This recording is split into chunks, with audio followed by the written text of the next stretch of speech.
Hey, this is Wanker Reviews, and I'll be doing a movie review on The Hate U Give, starring Amandla Stenberg. Now, just to get this out of the way, I had no intentions of watching this movie just based on the trailer because I knew that this was going to be another so-called black empowerment movie that was going to cater to the white audience. And but now that I do a movie review channel, I decided to go out and take one for the team and see how it is. And I'm happy to say that it's not as coonish as I thought it would be. It's not as cringy as I thought it would be. And I'm happy to say that there is not a white savior in this.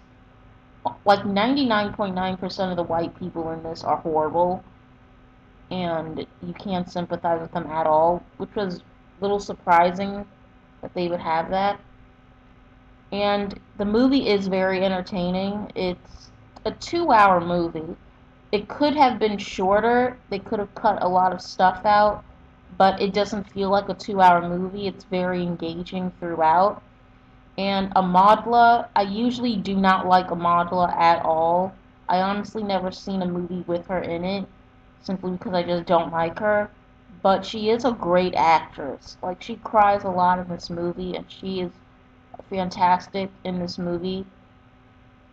And she's just a very talented person, and I sympathize with her character. But despite liking the movie, I have to say that I had problems with it. And my main issue with this movie was the fact that they did cast Amandla in the first place. Now, if it's not obvious, she's biracial, and she phenotypically does not look like a black woman. She has black features. She does have black features, but it's obvious that she is mixed race. And I have a huge problem with this, mainly because that's not like both her parents in this movie are full black, and they're darker than her. Like, she's literally the lightest black, so-called black person in this whole movie. And her whole family is much darker than her. They're not mixed.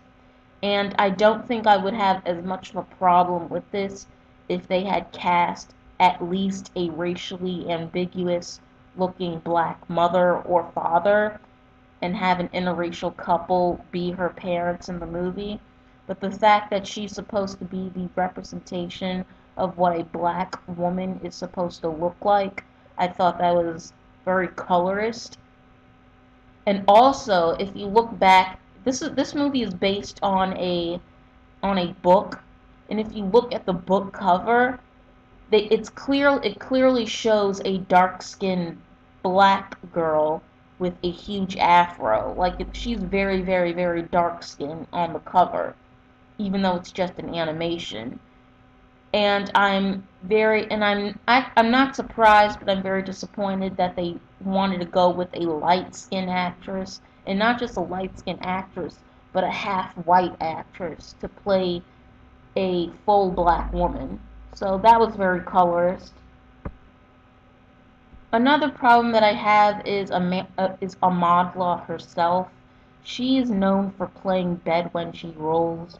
She's never like opposite. She never has like a black male love interest in any movie that she's in. So not only is she half white, playing a black character, but she's someone who's known for not really being pro-black in all of her other movies. And even in this movie, she's partnered up with a white dude, even though she's supposed to be quote-unquote woke. And this is a problem that I had with Black Klansman and pretty much a lot of black movies, especially if it has to do with black empowerment. They, going back to the colorist thing, like, it's supposed to be black empowerment, but how are you going to have black empowerment by not casting actual black women to play black roles? Like, all the dark-skinned women in this movie are pretty much background characters, and like all the black men and black boys, like you can tell that all the black men in this movie are full black, but they never give that opportunity for black women. Like they always have to go lighter, racially ambiguous, or cast a biracial person. And not only did they cast a biracial person, but they partnered her up with a white dude. And and I mean, in any other movie like this, I would let that slide. I just wouldn't watch it or call it out. But this movie is about racism and white supremacy and police brutality, and then they sneak some color shit in there, and I can't support that without calling it out. Now, moving on from that, another casting choice that I did not like was Issa Rae. If you don't know who Issa Rae is, she made that TV show Awkward Black Girl, and recently I found out that she should not have been in this movie at all because she's very anti-black male. She's very bedwenchy. She even wrote in her book and did an interview about how black women need to get with Asian men or non-black men. And she's a bad one. She's very anti-black male, and in a movie where a black man gets killed by a race soldier pretending to be a cop, she should not have been in this. She was horribly miscast, and they purposely cast her, put her in this movie to further undermine us while pretending to support us. Now, getting back to the actual movie, now, when the shooting occurs, something that I noticed was that I knew that they were gonna do something to coddle white people in some way, so they can't be like 100% honest when it comes to white supremacy and racism in the mainstream media. But what I noticed was that when the shooting occurred, the white cop that shoots him, like after he finds out that the guy wasn't even carrying a gun and he shot him for no reason, they try to make it seem like the cop had deep remorse for what he did and like he actually screwed up and didn't mean to shoot him like that. But in real life, we all know that that's very inaccurate, that these cops purposely kill black people simply because they can get away with it and they are racist. But in the movie, they over and over again, they try to make it seem like the cops, were just misguided and they were misguided and they were harmless and that they actually did feel bad for their racist mindset. And that was like the common thing. Like they try to make it seem like these cops actually felt bad for discriminating against black people. Like they actually had some sympathy for them and realized their racist ways. But in real life, it's completely opposite. They're very aware of their racist ways, and they act out on it by killing us.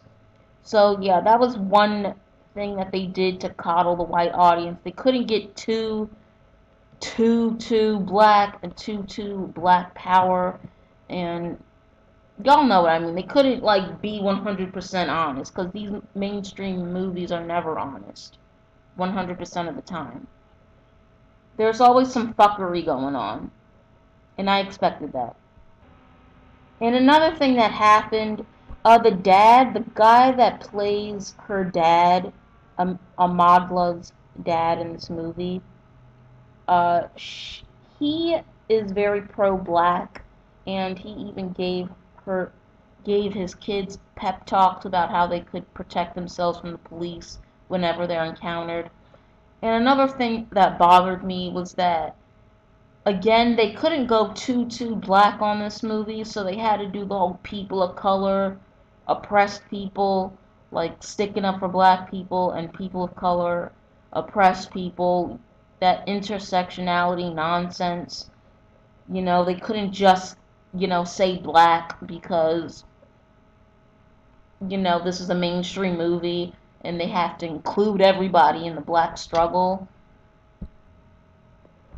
Also, the movie is not just about police brutality, it also has to do with gang violence.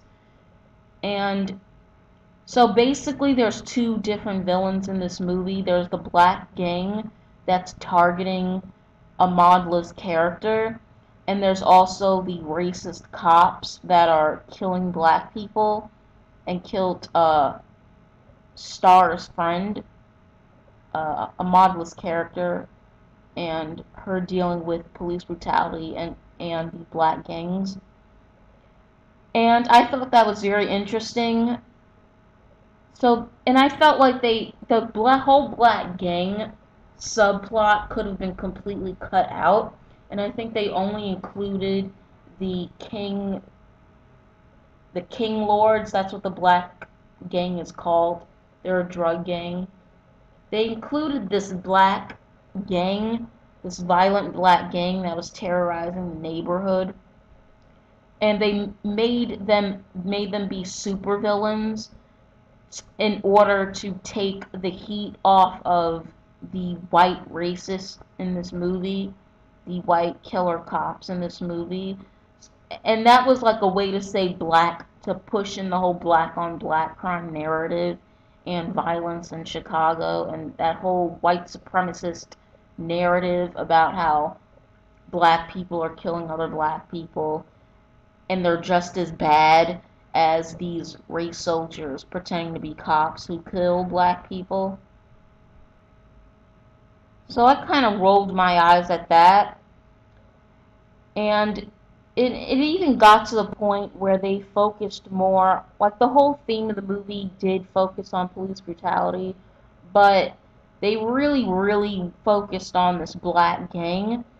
And if this movie took place in the 90s, that might be okay, but this, like, black gangs aren't terrorizing black neighborhoods like this anywhere in the United States. The only place you can really point to high crimes, like high black violent crime, is in Chicago, which is why white supremacists always bring up that area.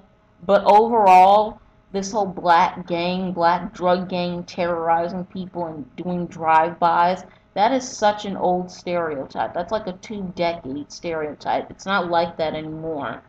But this movie is in modern times because everyone has an iPhone, so it's not like a period piece movie. And so yeah, they had to like jam pack this movie with, well, black people are just as bad, they're just as violent towards other black people in order to take some heat off the white supremacist cops. So that was a little funny. And the ending was even funnier. Like, I'm not gonna give away the ending. Like, you guys can go see it for yourself. But it was some bullshit, but it was also realistic at the same time. And I can't go too much into that because it is a huge spoiler. But just to add on to that, I did, like, there was like a brief scene, a brief dialogue where the black father talked about how drugs are funneled into the black community, and how white supremacists are responsible for the gang violence in this black area, because they're the ones that are actually funneling the drugs in that community and taking resources out. So I did like the fact that they brought that up. But overall, I had a lot of problems with the movie, but I did really like, it was a very entertaining movie. And Amadla is a very great actress, despite the fact that she should not have been cast in this. If she has, she should not have been cast in this. If she's like, she should not be playing a black role if she's half white. But despite all that, she is a great actress. she made me feel for her, and I will admit that I did get a little teary-eyed because her character moved me so much. But overall, I do give this a 7 out of 10. It is a well-made movie. It's entertaining, it's well-paced, and I do recommend it. So yeah, thanks for watching. Please like, comment, and subscribe. I forgot to mention that I wanted to mention Amadla's best friend in this movie. Amadla's character goes to a white school because her parents don't want her to go to one of the inner city schools. So she's friends with this white female character who acts like a wigger. And I really liked the fact that they put that in the movie to show that even these wiggers, even these white people that try to act hood and act down whenever they're with black people, they can be white supremacists as well. Even the ones that say, "Oh, I have a black friend." You know, those types that say racist shit, but then they say, "Oh, I'm not racist, I have a black friend." I'm really happy that they put that in the movie to show that, to expose these types of white supremacists, that even though they talk in slang and they're buddy-buddy with a black person, that doesn't mean they're not going to side with white supremacy. And I like the fact that that the white chick wasn't cartoonish in how she was racist. It was very realistic. The dialogue was realistic. And so, yeah, I just wanted to add that little thing in there. Thanks for watching.